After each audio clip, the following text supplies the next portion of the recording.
Dépendamment de la situation de l'adulte, il y a des adultes qui arrivent avec des demandes précises. C'est-à-dire qu'il y a des gens qui sont en retour aux études, puis là, il y a des enjeux, soit au niveau de la lecture, l'écriture, les mathématiques, l'organisation.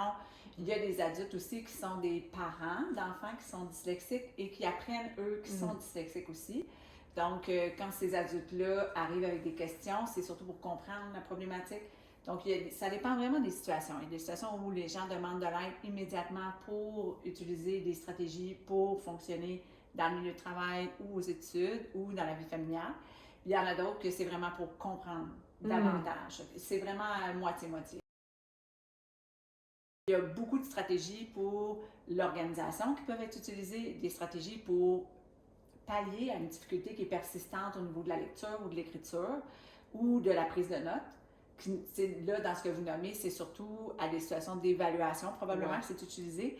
Nous, ce qu'on propose, c'est surtout des moyens pour la réalisation des tâches. Donc, tous les travaux, l'étude, la prise de notes. Donc, c'est sûr que pour les moments d'évaluation, il faut répondre aussi aux exigences de l'université, là, dans le sens qu'il y a un cadre à respecter dans ce qui est acceptable, ce qui ne l'est pas. Nous, ce qu'on offre, c'est davantage des stratégies pour la réalisation des tâches. Parfait. Qui peuvent probablement être utilisées aussi dans certains contextes d'évaluation. Ouais. Et parfois oui, parfois non. Ça dépend du contexte d'évaluation. C'est quoi la sanction? Où est-ce qu'on en est là-dedans? Le tiers de temps de plus, il est utilisé pour différentes raisons, pour différentes personnes. Okay. Il y a des personnes qui ont besoin de réécouter 2 fois la même section du texte avant de tout comprendre les subtilités, de faire des liens. Là, on peut réécouter même une 3e fois si, mettons, il y avait des enjeux de vocabulaire. C'est sûr que la personne qui est distraite, par exemple, qui a plus besoin de temps pour les moments où est-ce qu'elle aura perdu du temps, bien là, peut-être que là, il faut combiner avec des moyens d'encadrement dans le temps. Mais quelqu'un qui a un trouble d'apprentissage en lecture, par exemple, qui n'a pas d'enjeu au niveau de la communication, ça se peut que le plus de temps soit pour la révision. Oui, c'est ça. Alors, c'est sûr que ça dépend de l'enjeu qui est rencontré pour une personne qui a débuté des stratégies, qui a mis en place des stratégies. Le moment d'évaluation, c'est important de lui permettre d'utiliser encore ces stratégies-là pour justement diminuer l'anxiété, mais aussi pour valider l'ensemble de la tâche qu'elle est en train de faire. Est-ce qu'elle a réalisé chacune des étapes? Est-ce qu'elle a révisé la consigne? Est-ce qu'elle est bien dans le sujet, par exemple? Donc, il y a différents éléments qui peuvent répondre à une situation où est-ce qu'on donne plus de temps. Le point de départ de l'échange que j'ai avec les adultes, c'est vraiment de comprendre leur situation. Souvent, c'est là que je vais recueillir l'information sur comment ils ont vécu leur parcours scolaire précédemment. Donc, il y a des adultes qui, pour eux, c'est un peu nouveau de comprendre qu'ils ont des difficultés. Avant, ils palliaient pour toutes sortes de moyens. Là, la situation les amène à devoir s'organiser, par exemple, ou à devoir prendre des notes, écouter, pendant qu'on prend les notes, essayer de raturer ce qui était finalement une incompréhension ou une interprétation, finalement, on a changé d'idée. Ajuster le savoir au fur et à mesure, ça peut être quand même un enjeu.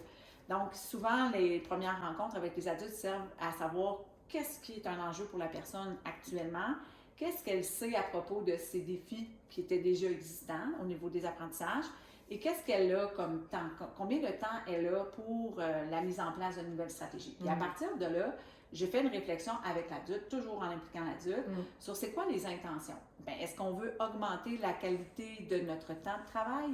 Est-ce qu'on veut diminuer la charge qui est demandé par une lecture, par exemple, 2 lectures, 3 lectures, parce qu'on a plusieurs lectures à faire, une après l'autre, on a du travail d'équipe à faire. Donc, dépendamment des besoins de la personne, là, je vais suggérer certains moyens à court terme, puis demander aussi à la personne si elle a besoin d'accompagnement pour la mise en place de ces moyens-là. Parce que des fois, il y a des logiciels qui semblent très faciles d'utilisation. Par contre, au moment où est-ce qu'on se retrouve seul, là, parfois il arrive des petits enjeux, puis là, les personnes qui sont un petit peu moins habiles vont plutôt abandonner l'utilisation des logiciels. Donc, pour certaines personnes qui me nomment clairement, bien, j'ai trop de lecture à faire après déjà 2 pages, je ne me rappelle pas la page précédente. OK, bien peut-être que si on utilise la synthèse vocale, puis là, je modélise comment l'utiliser seulement par petits bouts, seulement un paragraphe à la fois.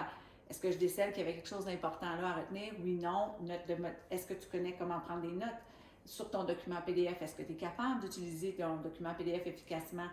As-tu besoin d'aide pour peut-être cerner ce qui est plus important de ce qui l'est pas? On utilise-tu 2 modèles de couleurs, un pour vraiment les informations nouvelles, les autres qui sont plus des liens que tu es en train de faire. Donc, j'apprends à la personne à gérer ses stratégies de compréhension avec la synthèse vocale qui va diminuer la charge d'identifier les mots puis reconnaître les mots. Donc, on va travailler juste au niveau du contenu.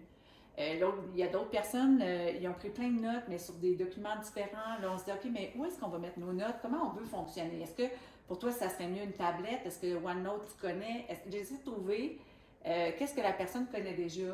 Comment on peut maximiser l'utilisation que tu connais partiellement de certains logiciels? Parce que quand on a le groupe Office, bien, on peut utiliser beaucoup d'éléments dans le groupe Office qui sont jumelés ensemble, lorsqu'ils sont jumelés ensemble, vont comme nous permettre de synthétiser, de remettre ensemble les éléments, puis tout d'un coup, ça paraît déjà plus clair. Bien, souvent, au bout de 3 ou 4 rencontres, là, c'est pas rare que les adultes disent « OK, là, je suis capable d'utiliser ça. Par contre, j'ai tel nouvel enjeu que j'avais pas anticipé. OK, fait que là, on retravaille sur d'autres choses. » Fait qu'il faut, comme orthopédagogue, que je regarde la situation avec l'apprenant pour l'aider à mieux se comprendre. L'idée, c'est que les adultes sont souvent plus proactifs dans l'utilisation. On vient pour un besoin, on trouve ensemble des solutions. La personne, elle est plus enclin ou je sais pas, plus disponible pour tout de suite utiliser des stratégies puis me revenir avec des questions la fois d'après ou des commentaires ou peut-être aussi une autre collecte d'informations supplémentaires parce qu'elle a découvert une partie de ses difficultés qu'elle n'avait pas anticipées. Donc, c'est comme ça je travaille vraiment en aller-retour avec la personne, l'essai-erreur, mais c'est de l'essai-erreur dans le but de vérifier si ça correspond à la personne.